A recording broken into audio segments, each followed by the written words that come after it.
슬기로운 생활, 지난주는 우리가 사회관계에서 어떻게 예수 믿는 성도가 크리스찬으로 살아갈 것인가. 우리는 관계를 끊을 수 없어요. 정말 싫어서 관계를 끊어도 그 관계가 없다면 나무하고 이야기하고 풀하고 이야기하고 새를 보고 관계가 끊어질 수가 없어요. 특히나 예수 믿고 구원받은 성도들이 교회 안에 관계만 맺으면 좋지만 아니죠. 주님은 너희는 세상의 빛이라, 너희가 교회의 빛이라고 하지 않고 세상의 빛이라. 우리 성도들, 예수 믿는 성도들이 세상에서 빛을 비춰야 된다. 근데 세상에 가서 같이 어둠이 되고 같이 죄악 가운데 짝하며 살면 빛이 되는 게 아닙니다. 빛이 바래지는 거예요. 빛이 바래지는 게 아니라 빛을 내는 우리 성도들 되시길 축복합니다. 어떻게 사회 관계를 맺으며 세상에 빛을 비출 수 있는가? 축복해 주래요. 어떤 말로? 좋은 말로. 좀 내 마음에 안 들어도 좋은 말로 축복해 줘라. 그리고 위로의 말로 공감해 주래요. 주파수를 나에게 맞춰 하고 상대방한테 나에게 맞추라고 하지 말고 주파수를 그 사람의 슬픔과 아픔의 자리로 맞춰줘서 그 마음을, 그 감정을 어루만져 주는 것, 이게 위로의 말입니다. 위로의 말로 공감해줘라. 그리고 친절한 말로 화목해라. 여러분, 주중에 차 뒤로 이렇게 빼다가 백미러를 탁 쳐가지고 부러져 버렸어요. 전화를 하니까 택배 아저씨가 나 바쁜데 운전을 어떻게 했냐고 막 뭐라고 하길래 제가 그랬죠. 이씨, 왜 화를 내? 그럴 수도 있지. 그러면 싸우자고 덤비는 거니까, 아이고 제가 죄송했습니다. 운전이 미숙했어요. 아이고 잘못했어요. 어디 카센터 가서 한번 물어보세요 했더니 한 17만 원에서 24만 원 걸린대요. 그래서 아이고 제가 너무 죄송한데 30만 원 보내드릴 테니까 어떻게 안 되겠습니까? 그래서 그래요 알겠습니다 하고 싸움이 그냥 녹아지고 해결이 되더라고요. 이 친절한 거 좀 내가 손해보더라도 친절하면 화목해요. 그런데 거기서 싸우다고 됩니다가 멱살 잡고 경찰서 잡혀가고 엉망진창 됩니다. 순간에 우리 남자들 혈기 다 있지요. 여자 신경질 다 있지요. 그거 순간 못 참았다가 아주 곤욕 치릅니다. 그거 어떻게 하라고요? 친절하게. 그러면 은혜가 또 다시 돌아오더라고요. 그렇게 해서 막 친절히 해주고 30만 원 나갔는데 이번 주에 또 장례가 터져가지고 목사님 그 장례 막 왔다 갔다 했더니 30만 원 철퍽 입금되더라고. 별로 좋아하지도 않네. 내 돈도 아니니까. 여러분, 그러니까 막 화낸다고 좋아지는 거 아니에요. 친절하고 선의를 베풀 때 하나님이 그 안에 은혜가 또 돌게 만들어 주시더라고요. 그래서 우리 친절하게 삽시다. 그래야 사회관계를 잘 맺어요. 그러면 사회관계 이렇게 좋은 말만 하고 그냥 위로해주고 그냥 가서 친절하게, 그래서 내가 사람들 앞에 인정받고 존경받으면 되냐? 목적은 그게 아니에요. 세상에 빛이 되어서 그렇게 좋은 말하고 또 친절한 말하고 위로의 말해서 내가 믿는 예수님을 전해주는 겁니다. 예수님 전해주려고 우리가 친절하고 세상에 빛이 되려고 그렇게 친절하게 살아가는 거지. 그냥 아이고 저 집은 참 친절해, 참 좋아, 이런 소리만 들으려고 우리가 그러는 게 아니라는 거. 그죠? 예수님 잘 전하고 생명과 구원을 전해주려고 너희는 세상에서 좋은 관계를 맺어라. 교회에서도 목사님, 장로님 빛나는 삶을 살지만 가정에서도 자녀들과 자손들 앞에 존경받는 아버지, 어머니가 되시고요. 직장과 생업의 현장에서도 그렇게 화목하고 평안해가지고 사회관계 잘 맺어서 그곳에 예수님을 심어주고 생명을 심어주고 예수 능력이 치료가 임하는 저와 여러분의 현장 되시기를 축복합니다. 오늘은 국가와 정치. 정치하면 좀 민감해지는데 그래도 우리는 하나님 나라의 시민권을 갖고 있습니다. 없으세요? 예수 믿는 순간 하나님 나라의 시민권이 있습니다. 목사님도 그렇고 장로님, 오늘 처음 믿은 분도 마찬가지. 예수님을 믿으면 하늘의 시민권을 받습니다. 그러나 또 이 땅을 살아가기에 이 세상에 대한민국 국민은 대한민국의 시민권이 있는 겁니다. 그래서 우리가 외국에 나가도 영사나 대사관에서 우리를 안전하게 보호하지요. 우리는 두 가지 시민권이 있어요. 근데 이 두 가지 시민권, 하나님의 정치와 치리를 받지만 이 땅에 살아가는 동안 대한민국이라는 나라 안에 우리가 살고 있기에 국가와 정치에 대한 슬기로운 성도의 삶은 무엇인지 오늘 말씀을 통해 살펴보려고 합니다.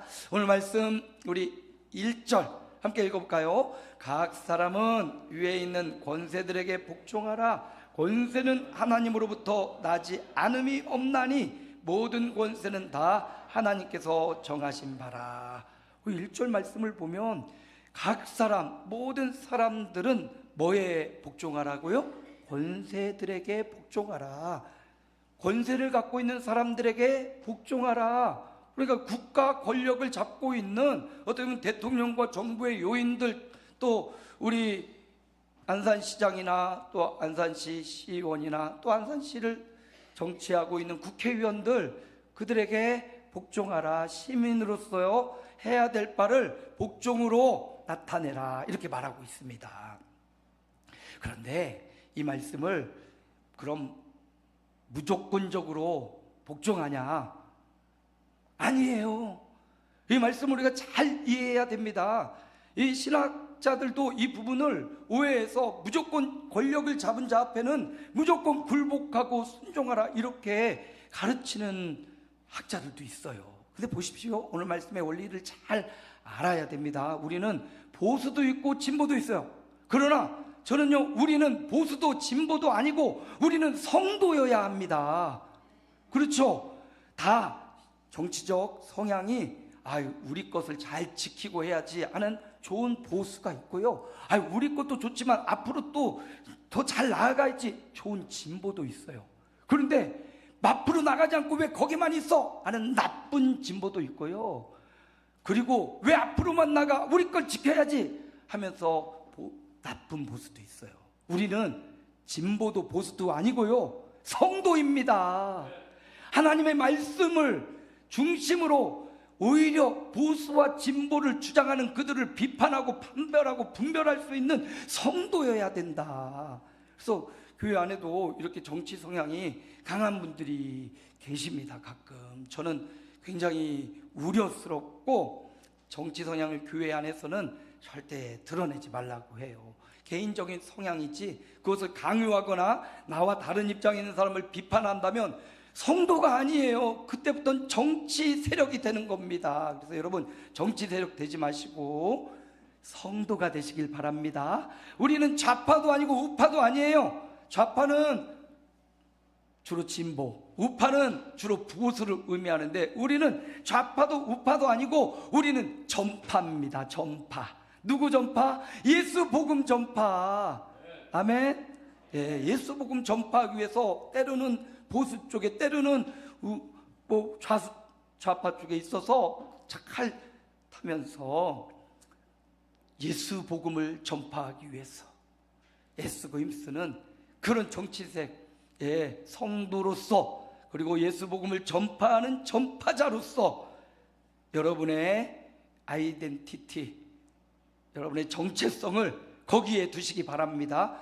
여러분이 어떤 성향이 있어도 거기에 너무 빠져버리면, 너무 왼쪽으로 혹은 너무 우측으로 빠지면 안 돼요. 그래서 주님도 그러잖아요. 좌로나 우로나 치우치지 말라고. 어디 보라고요? 하나님 말씀 보고, 위를 보고 하나님 말씀을 쫓아가는 이런 저와 여러분 되시기 축복합니다. 여기 보세요. 그래서 이 권력을 잡은 자들에게 복종하라 라는 말이기도 하지만, 잘 보면 뒤에 권세는 누구로부터 나지 않음이 없다? 하나님께로부터 나지 않음이 없다. 그리고 모든 권세는 누가 정하신 바라? 하나님이 정하신 바라. 그래서 이 말씀을 국민의 한 사람으로서 우리를 다스리고 정치적으로 우리를 이렇게 돌봐주는 그들에게 복종해야 될 의무도 있지만, 반대로 권력을 잡은 자들이 어떻게 그 권력을 사용해야 되는지에 대한 말씀이에요. 국민으로서 무조건 복종이 아니고요, 성경적 철학과 가치관일 때 우리가 복종합니다. 그리고 가능한 한 정부가 행하는 일들을 우리 협조하고 같이 따라가요. 그러나 양보할 수 없는 부분이 있어요. 정면으로 복음을 반대한다든지 예수 그리스도를 믿는 자들을 핍박하고 방해한다든지 이럴 때 우리는 어떻게 합니까? 저항이라는 걸 하는 거죠. 2차 세계대전 히틀러가 정권을 잡고 수많은 사람들을 죽음으로 사지로 몰았습니다. 이때 본헤퍼라는 목사님은 그냥 정치 상관없이 말씀만 가르치고 했는데 수많은 사람들이 죽어가고 있는 겁니다. 이 악한 히틀러 한 사람 때문에. 그래서 이 목사님이 안 되겠다, 나는 이러고 가만히 있을 수가 없다. 그래서 이 목사님이 히틀러 암살 조직에 들어가요. 그러면서 하는 말이, 한 사람의 미친 운전자가 핸들을 잡고 막 하고 있으면 우리 가만히 쳐 죽어야 되는가? 아니 어떻게 해서라도 그 차에 뛰어들어서 핸들을 끄집어내야 되지 않는가? 이렇게 본헤퍼 목사님은 굉장히 진보적이고 굉장히 과격한 주장을 피고 결국은 히틀러 죽이지 못하고요, 붙잡혀가지고 교수형에 처해서 죽습니다. 그러나 그의 어떤 신학, 실천하는 신학은 굉장히 용감하고 좀 과감해 보이지만 저는 그것보다는 평화로운 저항, 우리 촛불 집회 같이 평화로운 저항, 남 하는 일이라고 보지 말고 국가의 위기와 이 미래를 보면서 평화로운 저항이 필요하다라는 걸 알려드리고요, 국민은 할 수 있는 게 그거밖에 없죠. 그러나 오늘 말씀은 국민을 향한 말씀보다 권세를 잡은 자를 향한 말씀이 더 강해요. 그래서 모든 권세는 하나님께서 정하신 바다, 하나님이 주셨다는 거예요. 그러므로 권세를 잡은 자는 이게 내가 잘나고 내가 시기를 잘 만났고 말을 잘해서 그 자리를 잡은 게 아니라 전능하시고 살아계신 하나님이 그에게 사역자로 일꾼으로 맡겨둔 것임을 알아야 되고, 하나님께로 온 권세를 하나님의 영광을 위해 올바로 사용해야 된다라는 말씀이에요. 그래서 이 말씀은 평범한 국민들도 꼭 필요하지만 권세를 잡은 자들, 혹시 저와 여러분 중에 누가 이제 권세를 잡을지 모르지만 저와 여러분 권세를 잡았을 때, 하나님이 나에게 권세를 주셨구나, 선하고 올바르게 사용해야지, 이런 가치관을 가져야 된단 말입니다. 그런데요, 또 생각해보면 우리 모두는 다 권세를 갖고 있어요. 어떤 권세냐? 뭐 정치인이 되거나 그런 권세가 아니라 교회에서는 권사님, 목사님, 장로님, 이것도 하나님이 부여한 권세 아닙니까? 가정에서는 어머니, 아버지, 형, 동생, 이것도 다 권세예요. 근데 그 권세를 어떻게 사용해야 되냐? 내 마음대로, 내 가치관대로 가르치지 말고 말씀으로, 하나님께 나에게 이 아이의 부모로 청지기로 세워주셨구나, 하나님이 나에게 이 가정의 청지기로 세워주셨구나, 그 권세를 하나님께로 왔음을 믿고 신뢰해야 잘 가정생활도, 직장생활도 그렇죠. 그리고 만나는 사람들 앞에서도 남들보다 조금 뛰어난 능력이 있을 수 있어요. 남들보다 말을 잘하기도 하고, 남들보다 요리를 막 잘하기도 하고, 남들보다 어떤 분석하는 능력이 뛰어나기도 하죠. 그게 권세예요. 힘이에요. 그 힘을 가지고 어떻게 하라? 하나님이 주신 것임을 신뢰하고 그것을 사용하라라는 말이죠. 2절도 볼까요? 2절 함께 읽습니다. 그러므로 권세를 거스르는 자는 하나님의 명을 거스름이니 거스리는 자들은 심판을 자취하리라. 보십시오. 이 거스리는 자, 뭐 일반 국민들도 저항하는 자 될 수도 있겠지만, 이 말씀은 권세를 잡은 자들이 하나님의 주신 그 권세를 거스르며 자기 멋대로, 자기 생각대로 권세를 부리는 자들, 뭐를 자취해요? 심판을 자취하리라. 하나님이 그들에 대하여 더 엄한 심판을 하겠다 약속하고 계십니다. 그러니까 우리가 권세 잡은 자로, 혹은 뭐 정치인, 이 나라의 민족의 뭐 대표자는 아닐지라도 여러분의 가정에서 혹은 직장에서 여러분이 맡겨진 그 권위를 남용하지 말고 그 권위를 잘 사용하고 하나님이 나에게 맡겨주셨다라는 청지기적 사명을 가지시기를 축복합니다. 모든 권세는요, 하나님이 주신 거예요. 그래서 그 권세를 잘 사용할 수 있어야 돼요. 그래서 오늘 이제 3절에는 어떻게 사용하는지를 말해줍니다. 함께 읽어볼까요? 내가 권세를 두려워하지 아니하려느냐? 선을 행하라. 그리하면 그에게 칭찬을 받으리라. 악을 행하면, 잘못 다스리면 심판을 받게 되고요. 그러나 잘 사용하고 선용하면, 선을 행하면 뭘 받아요? 칭찬을 받아요. 나라의 이 존재의 이유가 뭡니까? 선을 권장하고 악을 징계하는 거예요. 근데 보면 선을 권장하는 것도 좀 쉽지 않고 악을 제대로 심판해내는 것도 좀 쉽지 않아요. 그렇지만 사회가, 국가가 감당해야 될 사명은 선을 장려하는 겁니다. 그래서 요즘엔 막 선한 것들을 상 주고 하는 것보다 악한 사람을 어떻게 벌 주는지에 굉장히 집중이 돼 있는데, 나라가 해야 될 일, 선을 권장하고 악을 벌 주는 거예요. 우리 개인도 마찬가지예요. 가정생활을 할 때도, 사회 직장생활에서도 사회 공동체, 내가 소속한 공동체를 유익하게 하고 선을 권장하고 선을 모범을 보여주는 것이고요.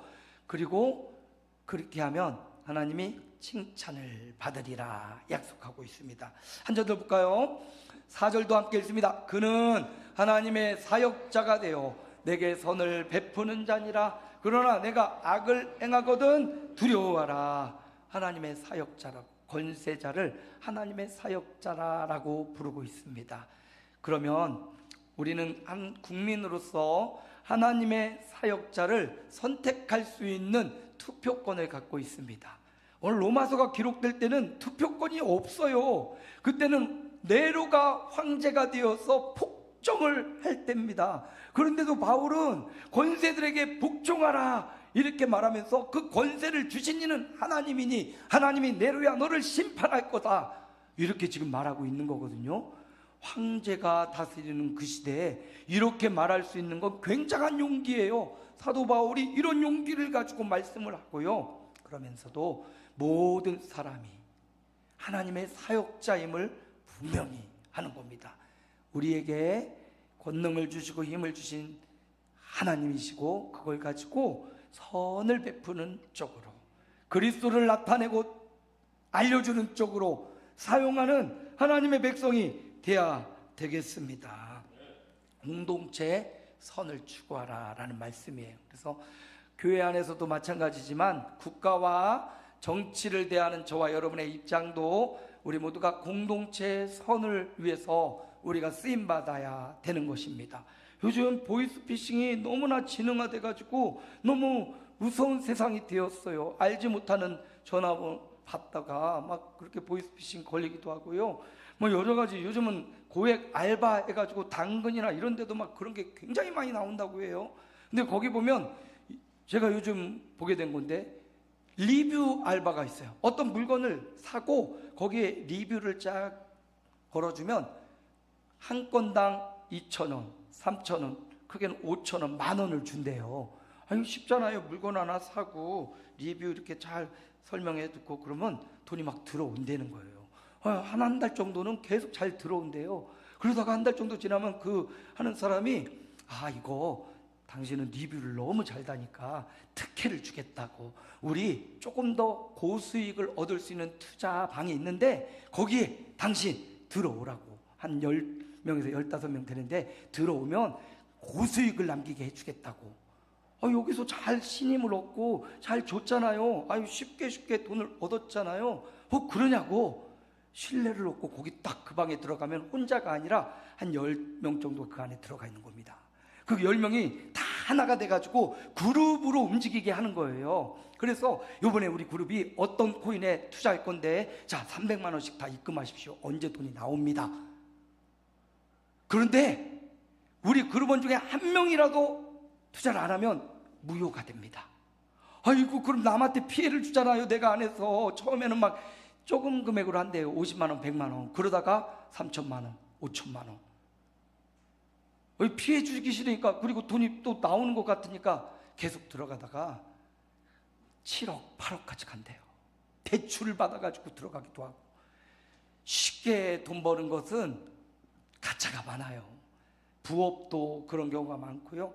핸드폰 지나가다 학생이 엄마, 할머니 나 핸드폰을 잃어버려서 잠깐만 빌려주세요. 악성 앱을 여기다 깔아가지고 핸드폰 뱅킹 들어가가지고 돈을 막 이체를 해버려요. 핸드폰 빌려주지 마세요. 저한테만 잠깐. 빌려주시고 다른 사람은 빌려주면 안 돼요. 이것도 그렇고요. 이거 세상이 정말 힘들고요. 태국에 그 알바 보이스피싱 잡혀가가지고 막 고액으로 월급을 준다고 속여가지고 가가지고 가는 첫날부터 막 3일 내내 묶어놓고 맞았대잖아요. 그러니 그렇게 맞고는 보이스피싱 안 할 수가 없대요. 거기 들어가서 감금돼가지고 뛰쳐나오고 해도 또 잡혀가고 죽도록 맞고 우리 젊은 청년들이 정말 힘든 시대를 살고 있습니다. 네, 여러분, 고액 이렇게 말하는 건 다 뭔가 그 고액이면 지네 아빠를 주든지 지네 동생을 주죠. 우리 주겠습니까? 사회가 이렇게 공동체의 선을 추구하지 않고 저 사람은 죽든지 그 보이스피싱 당해서 생명을 끊은 사람이 굉장히 많이 나와요. 그 사람이 내 아버지고 내 아들이고 내 식구면 그럴 수 있겠냐고요. 이 악함이 점점점 더 악랄해져 가지고 더 악의 악순환을 끊지를 못합니다. 그런데 여러분, 그 악을 끊는 것은요, 공동체의 유익과 선을 구하는 거예요. 어리숙하고 당하라는 말이 아니라요, 분별력 있게 돕고 섬기는 삶을 살아가는 삶, 그게 바로 선순환이 일어나는 시작점입니다. 그래서 슬기로운 성도생활, 국가와 정치를 향하여 뭐 크게 정치적 꿈을 갖고 있지 않더라도 이렇게 각 여러분의 마을에서 또 빌라에서 그 공동체의 선을, 유익을 끼쳐줄 수 있는 그런 존재가 되시기 바랍니다. 특별히 큰 일을 하는 사람들은 정치에 들어가서 그 일을 하는데요, 영국에 윌리엄이라는 사람이 있었어요. 윌리엄. 이 사람은 젊어서 아주 촉망받던 사람이라 정치인으로 국회의원에 당선됩니다. 국회의원이 돼가지고 이제 정치를 하는데, 그러다가 전도자를 만나가지고 예수님을 믿게 된 거예요.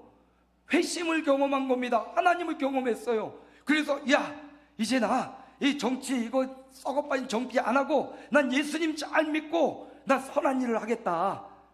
그러니까 그를 전도한 목사님이, 아니 윌리엄, 그러지 말고 바로 그 자리에서 하나님이 원하시고 뜻하시는 정치를 해보면 어떻겠냐고. 그럴 수 있냐고요? 있다고. 그래서 어떻게 하면 그럼 내가 이 정치로, 영국의 이 정치로 어떻게 변화시킬 수 있을까? 그 당시만 해도 노예 무역선이 있어가지고 아프리카 막 오지에 가서 노예들을 수많이 끌고 와서 노예 매매를 했어요. 아, 이거구나. 인종을 초월해, 성별을 초월해, 한 사람의 인간의 존엄성이 얼마나 귀한데 우리가 뭐 귀족이라고 저 사람들을 끌어다가 무역선에 데리고 와서 학대하고 저들을 노예로 삼냐. 노예 무역선 폐지 법안을 발의하고 그 법안이 점점 모아져 가지고 결국 1807년 노예 무역선 폐지 가결이 되고요. 그리고 없는 또 20년 세월이 지나 1833년 노예제도를 완전히 폐지하는 법안이 가결이 됩니다. 한 사람의 정치인이요, 한 사람, 여러 사람들의 고통과 아픔을 보고 인종차별과 어떤 성별의 차별, 이 차별의 벽을 넘어서려고 힘썼더니 이렇게 노예 무역선도 폐지되고 노예 제도마저도 폐지되는 위대한 결과를 이루었습니다. 물론 혼자 한 거 아니에요.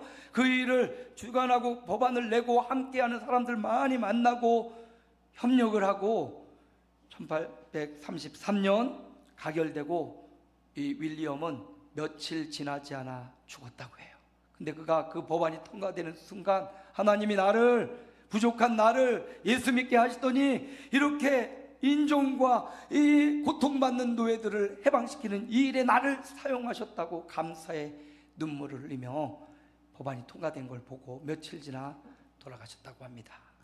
이렇게 우리가 각자 위치한 자리에서 내게 주신 소명과 사명을 발견해서 어떻게 해요? 공동체 유익과 선을 추구할 때 슬기로운 성도 생활이 진행되는 것이다.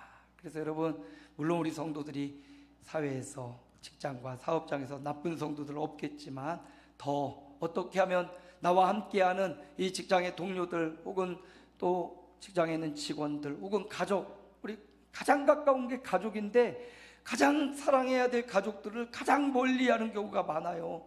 가장 가까운 이 가족 구성원들을 유익하게, 선하게 할 수 있는 길들이 열려졌으면 좋겠습니다. 우리 이상일 집사님하고 주중에 통화했는데 이제 몸이 좀 아파가지고 하던 일을 잠시 내려놓고 그 일을 아들을 줬다고 하시더라고요. 운전하는 일인데, 근데 아들하고 전에는 그냥 뭐 서먹서먹하고 말도 몇 마디 안 하고 그냥 오면 가고 뭐 명절에나 한번 보고 가까이 초지동 사는데도, 근데 이 일을 주고 나니까 얘가 집에 오더래요. 오더니 자꾸 말을 걸고 진실한 대화, 잃어버렸던 대화가 문이 열리고 어머니가 한찬도 해서 저녁거리도 챙겨주고, 그래서 가족관계가 굉장히 좋아졌대요. 여러분, 뭐 우리가 국가나 정치까지 가지 않더라도 여러분의 가정에서 가정정치 잘하시기 바랍니다. 자녀들 정치 잘하시기 바랍니다. 그들이 하나님처럼 그들을 섬겨주시고요, 기도해 주시기 바랍니다. 가족이 서로 등을 지고 서로 미워하고 이것처럼 괴로운 일이 없어요. 우리 이상일 집사님 서로 직장도 아들에게 넘겨주고 말도 부드럽게 하고 밥도 해주고, 우리 박수로 또 격려해 줄까요? 우리 김원순 집사님 너무 수고, 더 잘해 주세요. 네. 아들이 이제 40대 중반인데요. 우리 교회 와야지 이제 꼭 예수 믿고 교회 오면 좋겠네요. 이렇게 작은 곳에서부터 공동체 유익과 선을 구하는 삶을 살아라. 이게 슬기로운 국가와 정치를 향한 우리의 삶이에요. 멀리 뭐 정치인이 안 돼도요, 가정 정치, 교회 정치, 여러분의 직장 정치, 이렇게 공동체의 유익을 구하고 선을 행하는 그런 저와 여러분 되시기를 축복합니다. 오늘 말씀 더 볼까요? 6절 말씀입니다. 함께 읽습니다. 너희가 조세를 바치는 것도 이로 말미암음이라. 그들이 하나님의 일꾼이 되어 바로 이 일에 항상 힘쓰느니라. 7절도 읽을까요? 관세를 받을 자에게 관세를 바치고 두려워할 자를 두려워하며. 보세요. 오늘 성도들이 슬기로운 정치, 국가를 대할 때 어떻게 해야 되냐? 세금을 잘 내래요. 예. 요즘 차땡땡 유명한 아주 저보다 조금 잘생긴 배우가, 누가 웃었어요? 우리 지연이가 너무 세게 웃는, 상처가 되네. 송기쁨 교사님 두 번째 웃는 웃음이 더 아픈데.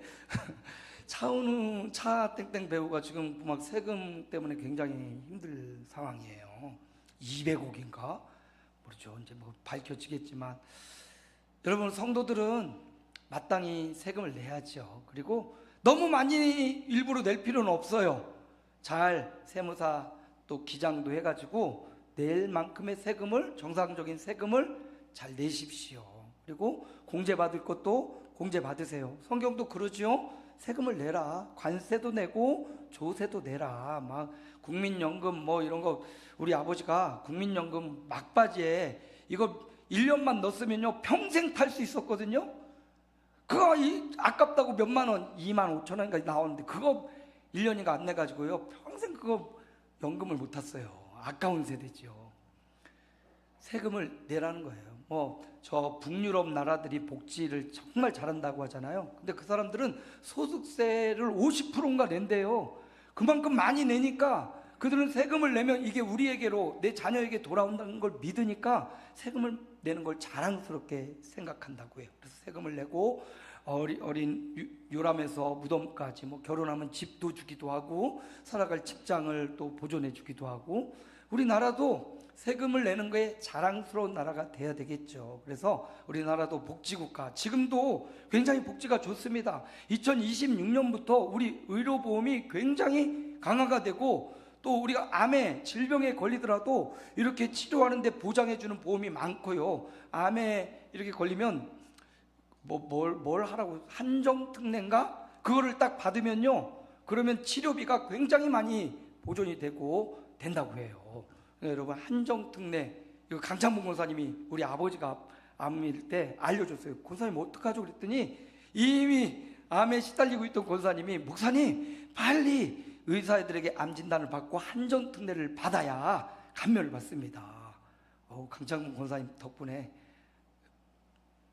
병원비를 많이 세이브를 받았어요. 근데 2020년에는 수많은 암 종류도 굉장히 많이 한정품 내로 병원비 보전을 받는다고 해요. 그래서 어떤 분은 그러더라고요. 다른 암보험들, 사제 암보험들 이건 이제 한번 진단금이 많이 나와서 그러는데 그거 막 할증내면서 내지 말고 적금으로 그냥 보험에 줄 돈, 보험 직원 있으면 제가 또 좀 곤란, 우리 없죠.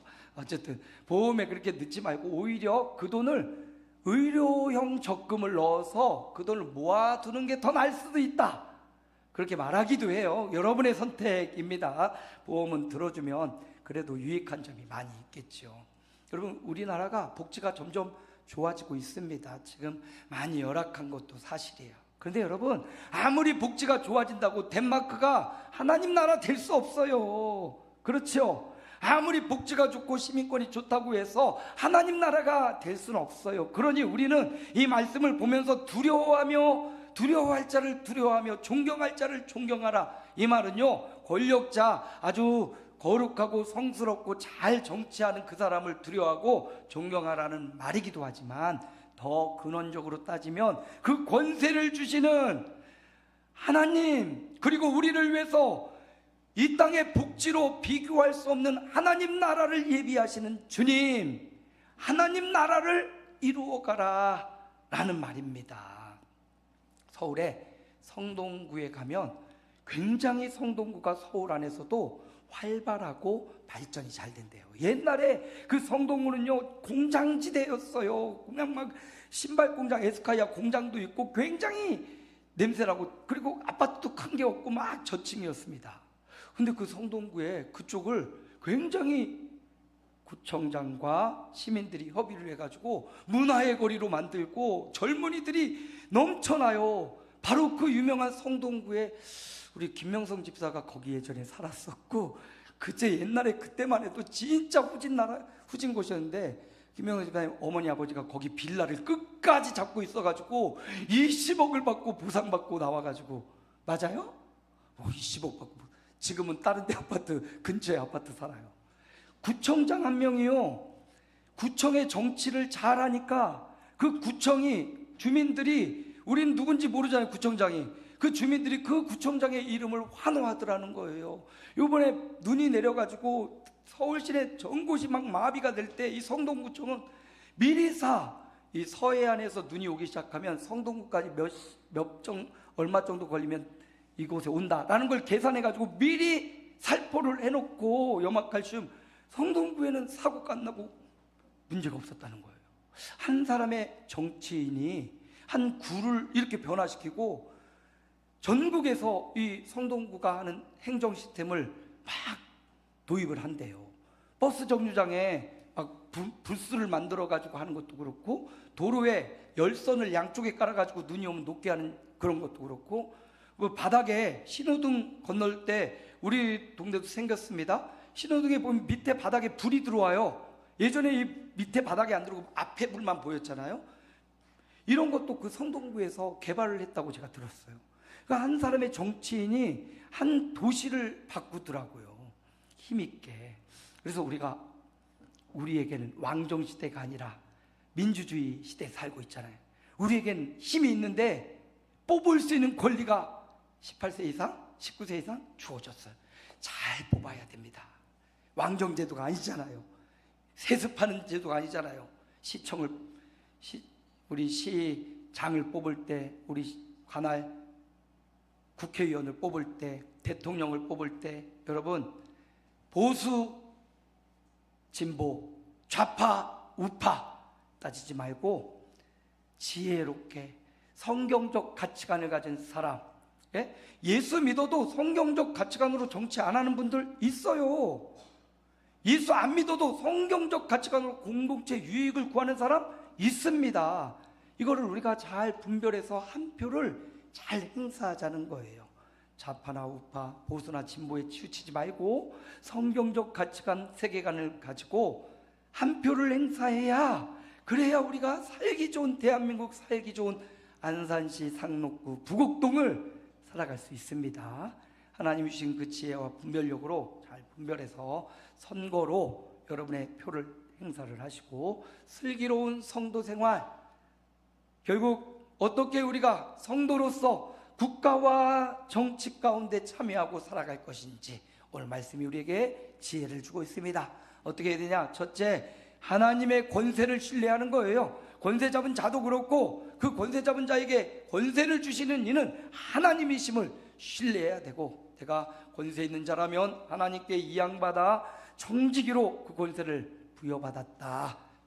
그래서 어떻게 해야 되냐? 공동체 유익과 선을 추구하며 살아가자.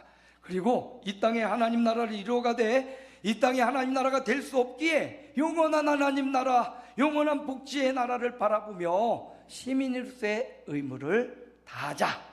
이렇게 슬기로운 성도 생활, 국가와 정치편 말씀으로 함께